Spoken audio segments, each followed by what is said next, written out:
So I want to read this poem written in 1871 by a woman named Mrs. Edmund Craster. It's called The Centipede's Dilemma.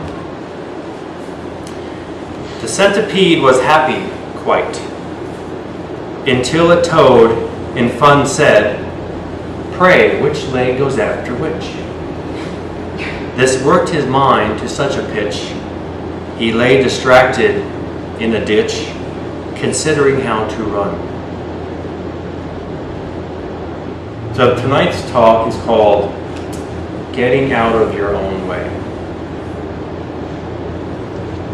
So viewing meditation as an expression of your true nature, whatever that's supposed to be.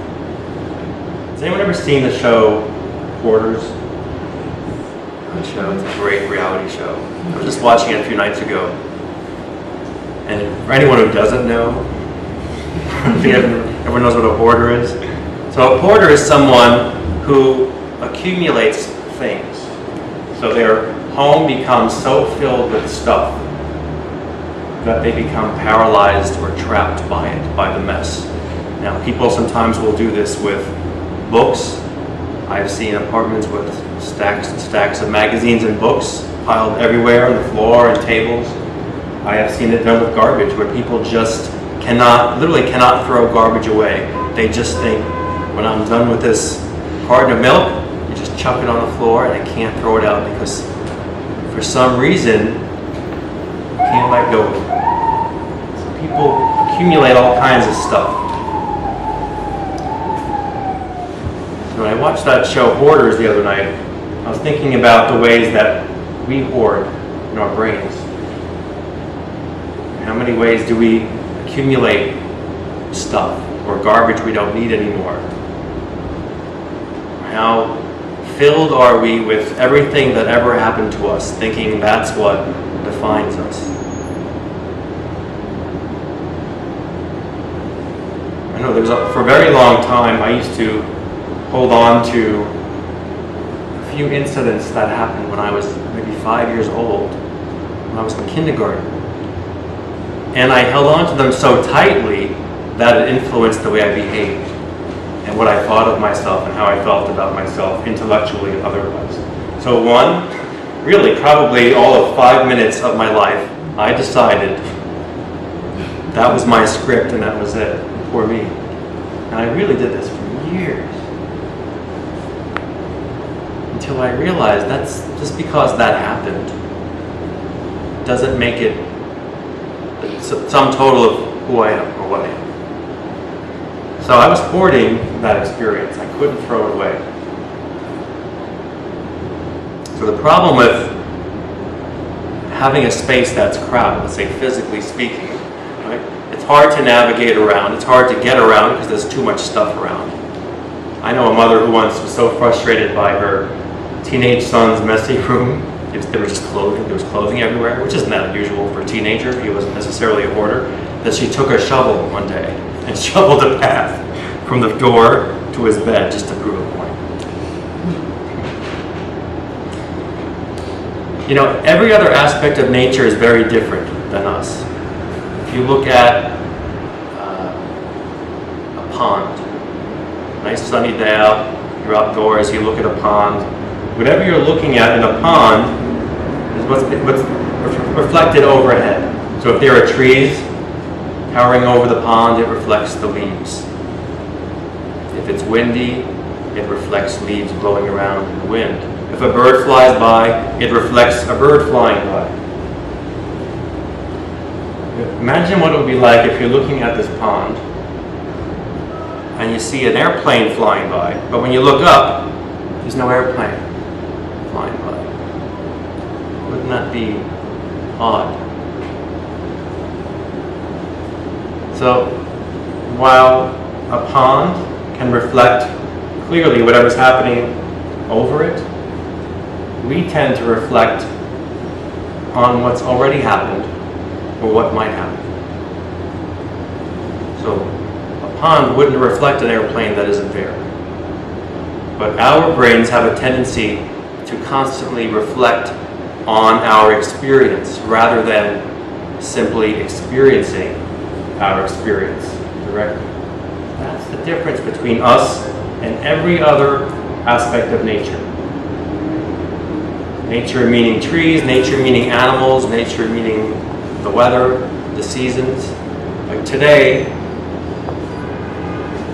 summer knew that it's summertime. At 7:09 p.m., it turned to summer. No big deal. It didn't have to think about it. It didn't have to, make an appointment in its iPhone. It just turned, because that's what it does. It's all happening. Everything's mapped out. We even know what time seasons change and what day.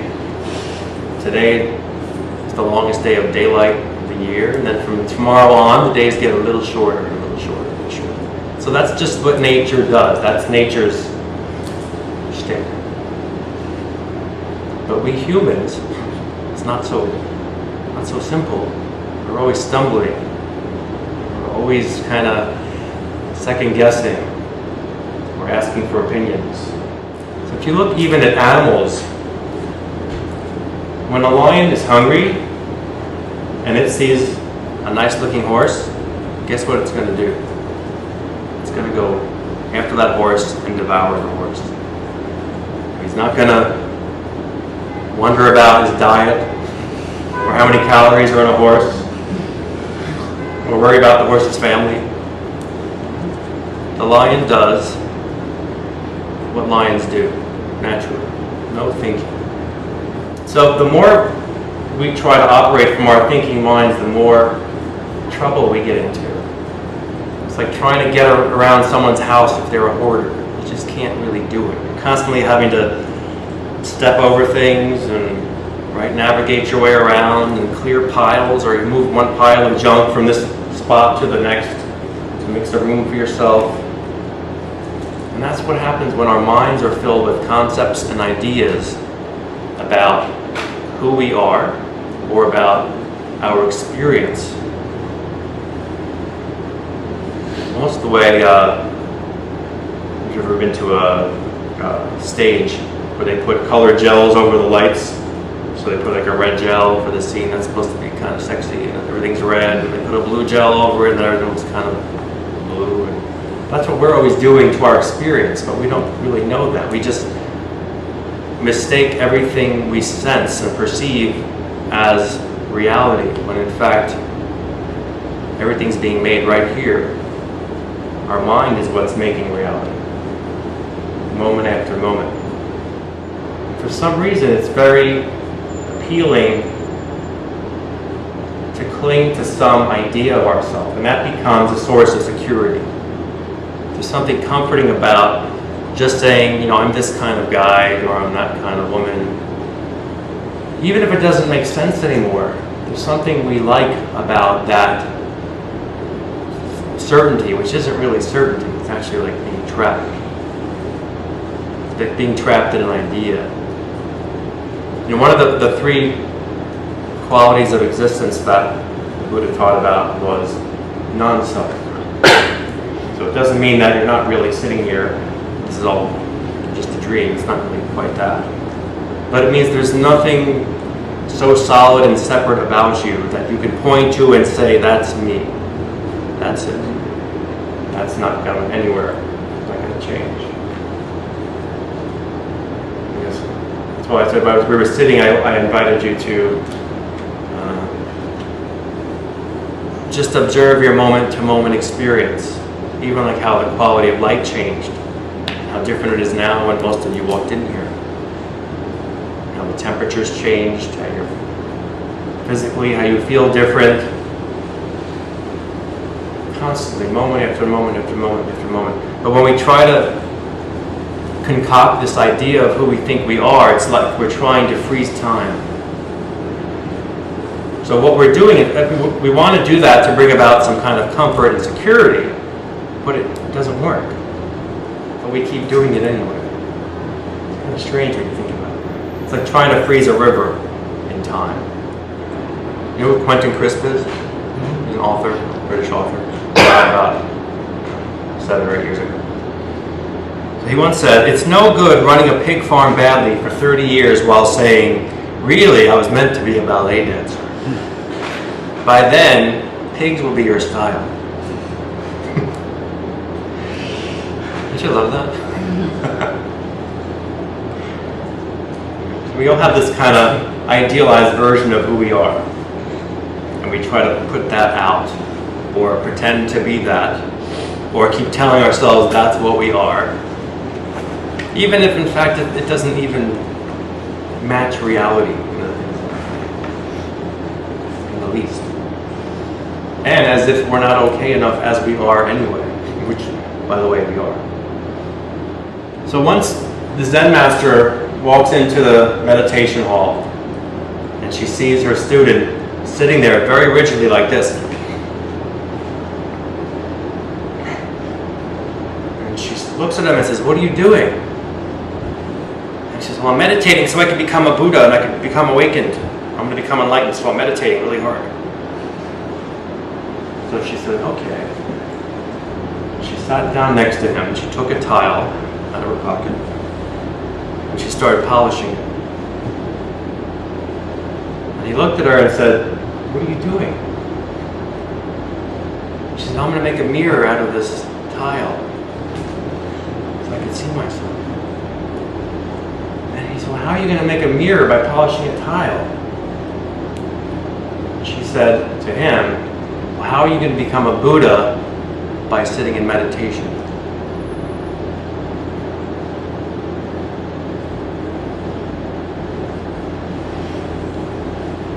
So as Ellen DeGeneres says, my point is, and I do have one, if you don't remember anything else I'm saying to you tonight, the point is you're already fine as you are right now. That was the whole point of the Buddha's life, basically. Aside from diagnosing dukkha, or discomfort, and how to end that, his whole thing was letting you know that you all have a true, pure, perfect, complete nature as you are right now.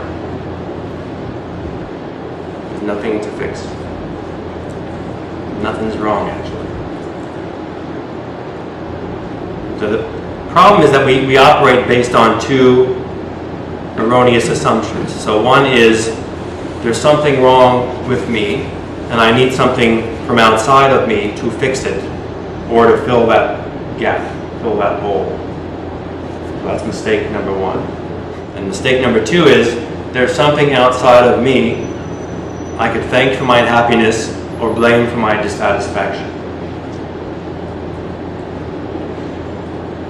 So realizing that those two things are untrue is a good starting point. You know, I love those award shows like music awards or sometimes sports figures. They win a big game or they win a big award and they thank Jesus for it.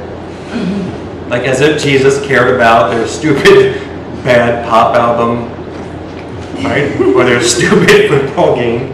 But then for everyone else who lost, and more people lose than win these things, do they get to blame anyone? But that's how we've been trained. And it doesn't make sense. If you just consider it, it just doesn't make sense. I'm going to read a quote from the Bloodstream sermon, which most of you probably haven't heard before. So, beyond this mind, you'll never find another Buddha. To search for enlightenment or nirvana beyond this mind is impossible. The reality of your own self-nature, the absence of cause and effect, is what's meant by mind. Your mind is nirvana. You might think you could find a Buddha or enlightenment somewhere beyond the mind, but such a place doesn't exist.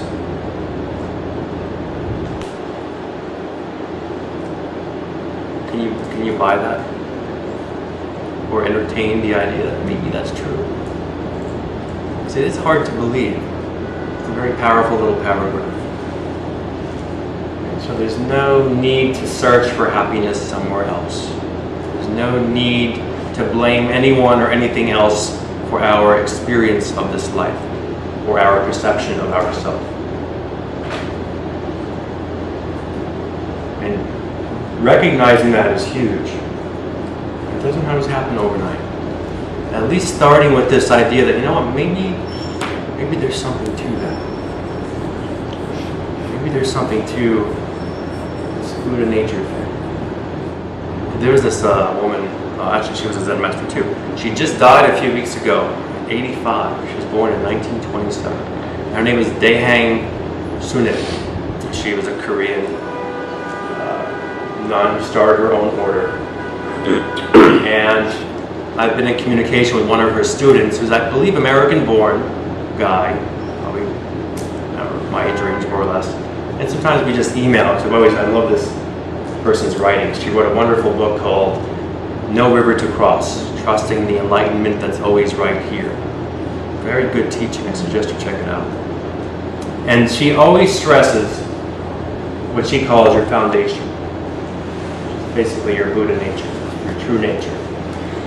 So her whole thing was, you have this foundation that's strong and knows what to do, and all you have to do is rely on it.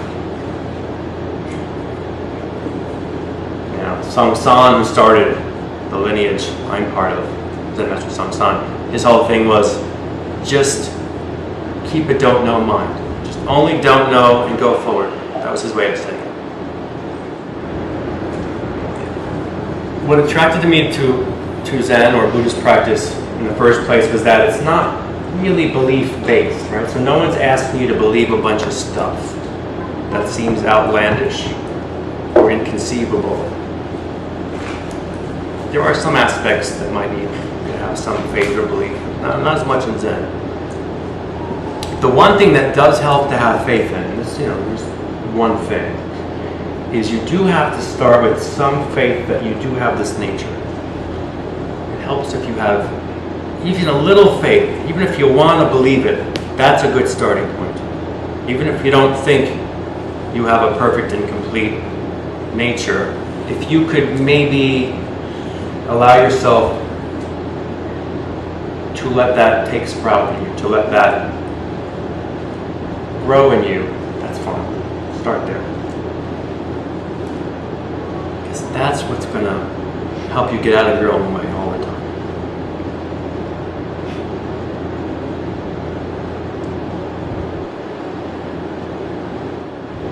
We have to reframe the way we look at practice, the way we look at meditation. I bet you most of us came here, I don't mean here today, but came to practice or IDP or wherever you go, because something was wrong. Something was messed up and it needed to be fixed. Like, I didn't turn to practice because life was peachy. I didn't come here because I really had it all together and I was happy all the time. So what brought me to practice was a sense that I need some fixing and something's wrong with me. What practice over several years has helped me realize is that I was operating from the wrong reference point. So now meditation isn't about trying to fix or correct something. Meditation is a reminder of what we already are. So when you're practicing, it's not a means to attaining Buddha nature. It's not a means to awakening. It's not a means to being enlightened. It's an expression of your already awakened, enlightened, perfect, complete nature. Isn't that pretty cool? That's a good deal, I think. It's much better. You're not a fixer-upper. Even though you might feel that way, you're really not. It's probably hard to buy that, but I think you could save years of struggle if you start with this new perception of what you really are. Not see yourself as deficient. So no matter what your physical issues are, or your personal problems, or your whatever, we all have a stack of problems. I'm not denying that. And I'm not saying no one here has any problems. Of course we do. It's part of being alive. It's never going to change. But the way we approach our problems changes when we operate from this different understanding, this correct understanding of what we really are. So doing this, it does require a little faith in this nature. And it's like developing a skill to have a sense of grace within groundlessness. This is a groundless experience, this life of ours. What does groundless mean? It's a real question I'm asking. Without boundaries. No boundaries? Without boundaries? One song? Oh, I'm sorry. You're just wasting. Oh yeah, well, I can't hold on to it. Nothing to hold on to. That's all it is. Oh, okay. Nothing to hold on. Nothing to hold on. You took his answer. Damn you, Caesar.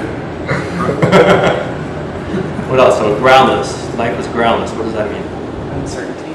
Uncertainty. Right? It's very uncertain. We don't know what's going to happen 2 minutes from now. You're not looking for like concepts or things to like comfort you. Mm-hmm. Or take religion.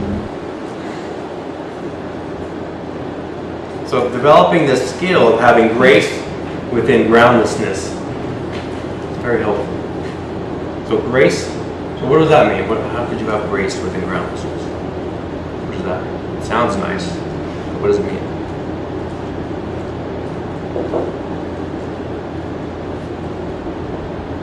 Anybody take a stab at it? Chisholm? Remaining open. Okay. Energetically harmonious. Okay. Coexisting with things. Be a sense of equanimity. So Equanimity. regardless of what happens, whether it be comfortable or uncomfortable, just being alright with it. Mm-hmm. So being okay with things as they are, even when they're really difficult. And okay doesn't even mean not feeling anything, right? If something awful can happen. It doesn't mean we just sit there like a rock. Nothing matters. But we can accept that as part of our life experience and embrace it with the same openness that we do any other aspect of life. It's good, yeah, good. And so, I mean, what we're doing most of the time is trying to ensure a degree of certainty and control. That's our top priority. Let's face it, we want to control everything to death, however we can do it. And we do it in all kinds of ways, great and small, let's face it. So if we can learn to kind of not be so fixated on what we've accumulated in our heads. And we've all had different life experiences. Some of us have had very traumatic life experiences, some cushy life experiences, or somewhere in between. We've all had something that's influenced the way in which we see ourselves and the way in which we behave in this life. But consider the possibility that not all of that is as solid as it seems. And from one moment to the next moment to the next moment, things are constantly changing. And you're constantly changing. And the more narrow a view we have of who and what we are, the more narrow our options are. It's like living in a house with stacks of garbage and magazines. You just can't really see clearly. You can't get around easily. You can't even sometimes see across the room because there's too much clutter. So we can start throwing out some of the mental clutter through practice, through meditation, through making a practice out of our lives, not just sitting on a cushion or a chair 5 or 10 minutes a day. It's great too. But every part of your day can be a part of your practice. So being part of your practice simply means whatever you're doing at any given moment, just do it. 100%. Simplest thing in the world, but we're always struggling. Right? So it means we don't have to like walk and do this. Bump into people in the street, right? Or we don't have to multitask. Or if you have to multitask, really, if it's part of your job and there's no way you cannot multitask, do that with complete presence, 100%, being fully aware that I am multitasking right now and this is really stressful, I feel it. And just feel it, experience it fully, if you have to. That's all. So, very few of us can have the kind of life where we can just practice for extended periods throughout the day, or sit for hours a day, or take week-long retreats in nice exotic locations. It's not so easy. You can make a practice out of any aspect of your life if you do it. And the more you do that, that's like clearing out the clutter. Right? So every time you see someone on the street, you don't have to make up a story about them. You can look how that happens, right? On the subway, you look at someone and you kind of sum them up in 3 seconds, you have an opinion about them, right? Not knowing the first thing about them. We form an opinion, and that opinion comes from an association and ideas and a feeling, however we're feeling at that moment, and we take all of that and we throw it on that person, and then we perceive them one way. Then we see another person and we see them another way. Just even noticing that process is a wonderful practice. Like, who brings up what in you and why? Just observe it. That's all. There's like I think it's a 12-step saying when they say, let go and let God. Have anyone heard that before? It's a great expression. If you don't like the word God, figure out something. Let go and let Buddha. Let go and let your true nature out. This doesn't sound as good. Let go and let God. It sounds perfect. It's the go and the God.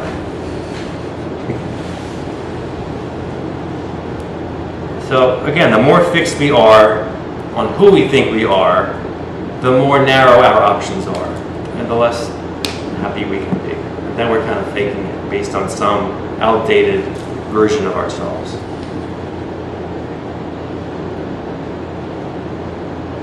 Trying to have a solid sense of identity is like trying to take a cloud and stuff it into a jar. It's that pointless. It's that impossible. You can't do it.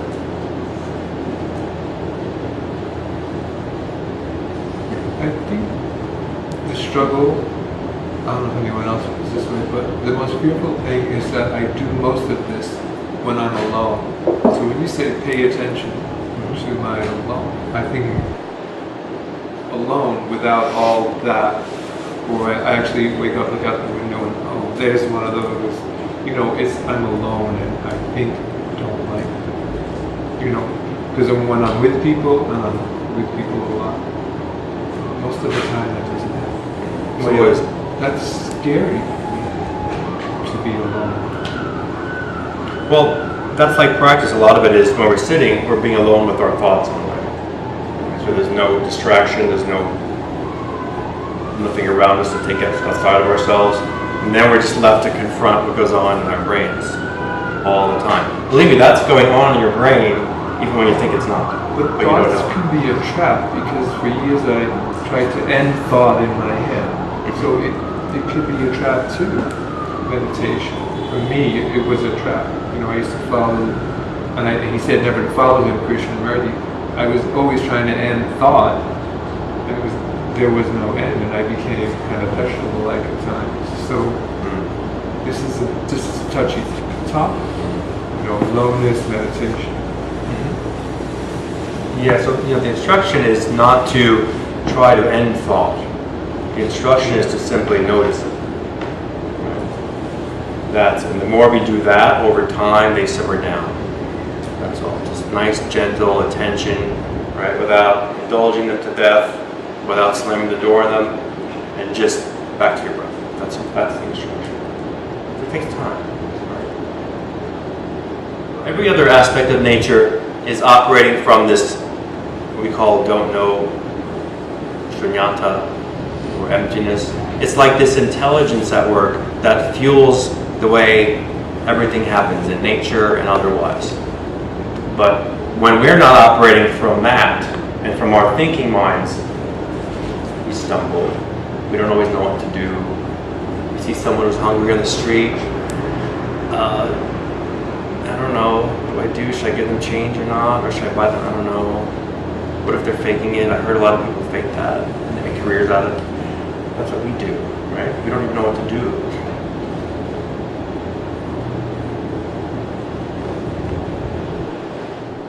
Alan Watts once said, "What the culture of Zen proposes is that one might become the kind of person who, without intending it, is a source of marvelous accident." Source of marvelous accident. It's just implied, like, to just allow some spontaneity. Do you ever look at some of the best works of art in the world? Look like nothing special. Like, what is that slop on that canvas? Like, look at a Jackson Pollock painting. Everyone seen a Jackson Pollock painting? Everyone picture one? Looks like someone just pissed paint onto a canvas.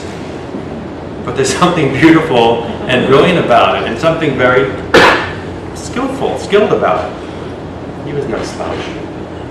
Or some of the best actors or actresses you've ever seen, the best dramatic performances. It looks so natural and effortless, as if they're not really acting, and you may not even remember, oh, that's so and so, because they're so in that role, you forget who you're watching, you forget the actor or actress. So that's what it means to be a natural expression of yourself, to operate effortlessly and naturally and spontaneously. I saw an interview, Oprah Winfrey was interviewing Lady Gaga, and she was asking her about her creative process and how it happens. So Oprah's like, do you hear a lot of other music and what's going on, or what do you do? She said, actually, no, I shut everything out. I don't read newspapers. I don't listen to other music. I don't want to be influenced at all.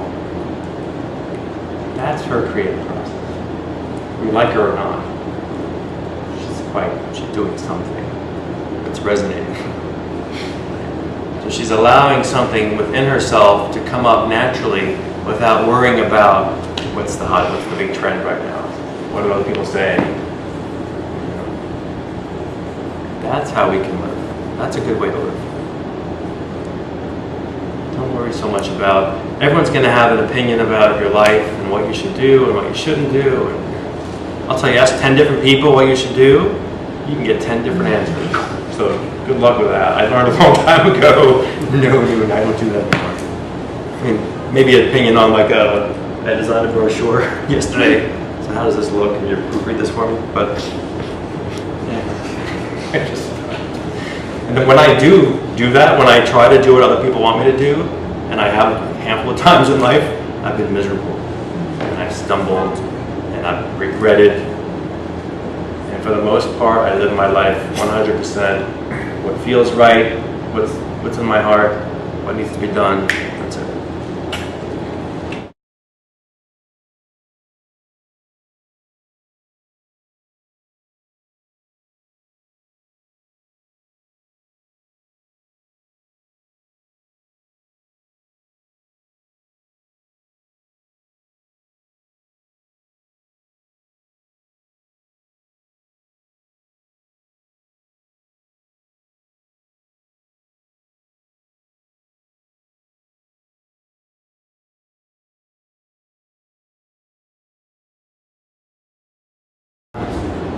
So I want to read this poem written in 1871 by a woman named Mrs.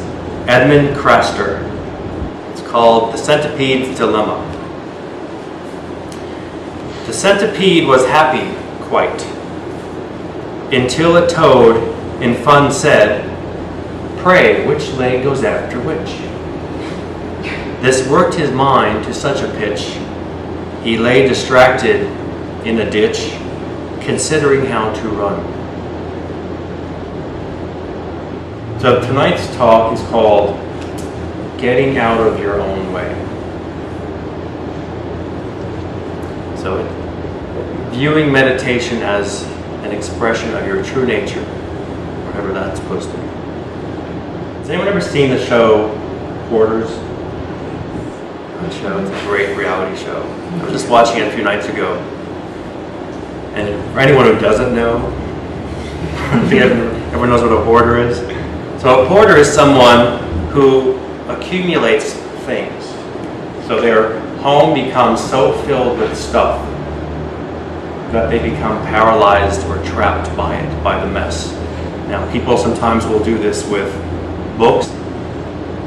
If it's windy, it reflects leaves blowing around in the wind. If a bird flies by, it reflects a bird flying by. Imagine what it would be like if you're looking at this pond and you see an airplane flying by, but when you look up, there's no airplane flying by. Wouldn't that be odd? So, while a pond can reflect clearly whatever's happening over it, we tend to reflect on what's already happened or what might happen. So, a pond wouldn't reflect an airplane that isn't there. But our brains have a tendency to constantly reflect on our experience rather than simply experiencing our experience directly. That's the difference between us and every other aspect of nature. Nature meaning trees, nature meaning animals, nature meaning the weather, the seasons. Like today, summer knew that it's summertime. At 7:09 p.m., it turned to summer. I've seen apartments with stacks and stacks of magazines and books piled everywhere on the floor and tables. I have seen it done with garbage where people just literally cannot throw garbage away. They just think, when I'm done with this carton of milk, you just chuck it on the floor and they can't throw it out because for some reason, you can't let go of it. So people accumulate all kinds of stuff. When I watched that show Hoarders the other night, I was thinking about the ways that we hoard in our brains. How many ways do we accumulate stuff or garbage we don't need anymore?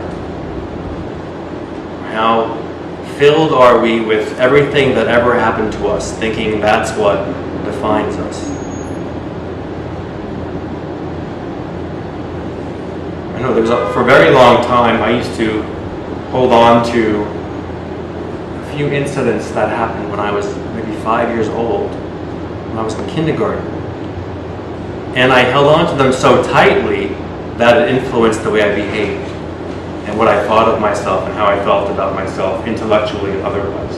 So really probably all of 5 minutes of my life, I decided that was my script and that was it for me. And I really did this for years.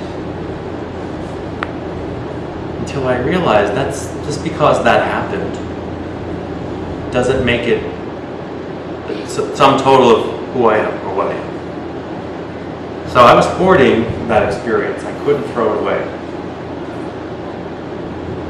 So the problem with having a space that's crowded, let's say physically speaking, right? It's hard to navigate around. It's hard to get around because there's too much stuff around. I know a mother who once was so frustrated by her teenage son's messy room. There was just clothing. There was clothing everywhere, which isn't that unusual for a teenager. He wasn't necessarily a hoarder. That she took a shovel one day and shoveled a path from the door to his bed just to prove a point. You know, every other aspect of nature is very different than us. If you look at a pond, nice sunny day out, you're outdoors, you look at a pond. Whatever you're looking at in a pond is what's reflected overhead. So if there are trees towering over the pond, it reflects the leaves. No big deal. It didn't have to think about it. It didn't have to, make an appointment in its iPhone. It just turned, because that's what it does. It's all happening. Everything's mapped out. We even know what time seasons change and what day. Today is the longest day of daylight of the year, and then from tomorrow on, the days get a little shorter, and a little shorter, and shorter. So that's just what nature does. That's nature's shtick. But we humans, it's not so simple. We're always stumbling. We're always kind of second guessing. We're asking for opinions. So If you look even at animals, when a lion is hungry and it sees a nice looking horse, guess what it's going to do? It's going to go after that horse and devour the horse. He's not going to wonder about his diet or how many calories are in a horse or worry about the horse's family. The lion does what lions do naturally, no thinking. So the more we try